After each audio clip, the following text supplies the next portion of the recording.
What's going on? Rich Shamiro here, Rich on Tech, taking a look at the iPhone 11 Pro. This is the standard or smaller version, the 5.8-inch screen.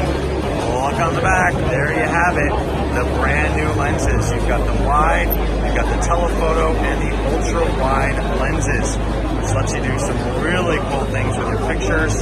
So again, while you're taking a picture, you can now pop from the regular lens that you normally notice all the way into a wide angle. Look at that, that is so cool.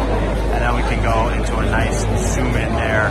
That is just amazing. And of course you have your other photo options as well. That is awesome. Look at that wide angle. Oh, that's going to afford you so many new ways to do things. Otherwise, just take a look at the sides. You've got the same buttons on the side. You've got the lightning connector on the bottom and the Siri button.